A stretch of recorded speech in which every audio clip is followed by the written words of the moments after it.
Welcome back to Baseball Rambles, everybody. Hope everybody's doing awesome out there, staying safe, enjoying this postseason action. If you haven't hit like or subscribe, please do so. Can't tell you how much I appreciate your support. Best way you can help me out is by hitting like and subscribe.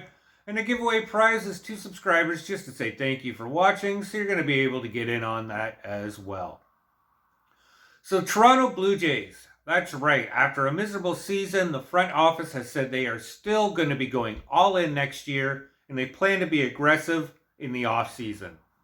And with the diminished farm system, it really means if they are going to be aggressive and bring in those impact players, they're going to have to do it through free agency signings. And I really hope the Jays don't spend all their time chasing one big, huge player. That's right, everybody's going to be after Juan Soto. But instead, maybe consider spreading the wealth, because there's still a lot of great impact players who could help out Toronto. And we're going to quickly run down three of them who I think Toronto could easily attain, and give you a quick bio of all three and why they'd be a great fit for Toronto. And let's get right into it with Willy Adames. That's right. This guy has been the shortstop over at the Brewers, and he put up a monster season in a contract year.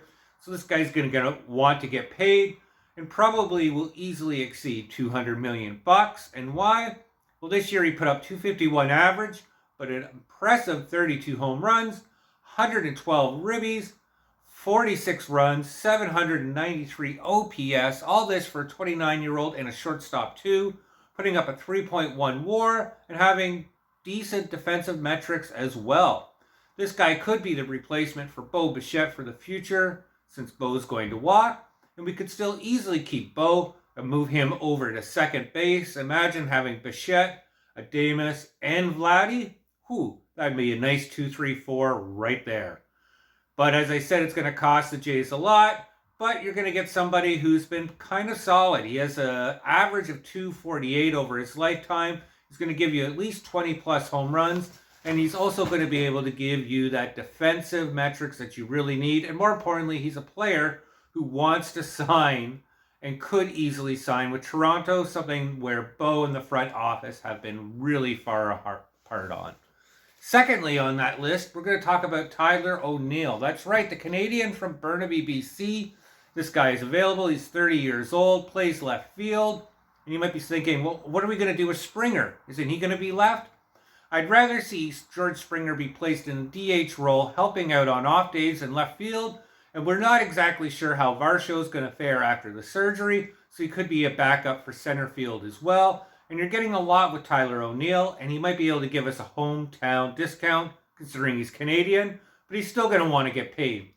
This last season, he put up a 241 average, an impressive 31 home runs, 61 ribbies, 511 slugging, 847 OPS. He's decent in left field. He's everything that the Jays could want, and easily be slid into a 5-6 batting order and really continue to give the Jays that offense that they need. And I think we could get him signed for around $120 million, so not too bad.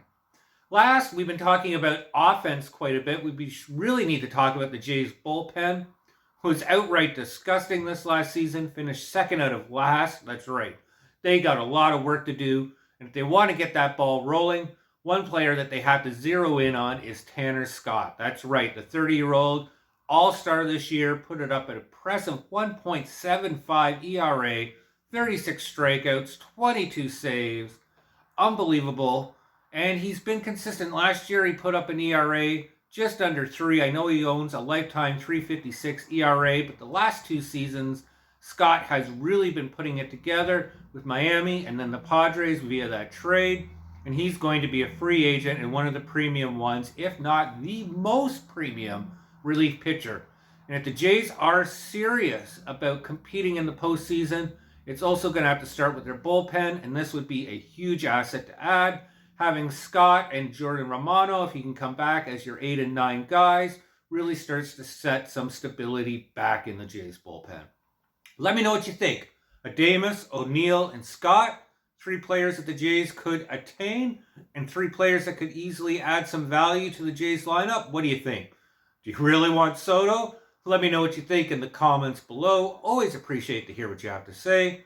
More importantly, I hope everybody stays safe out there. Hit that like and subscribe if you haven't already, and we're going to ramble on soon. Take care, guys.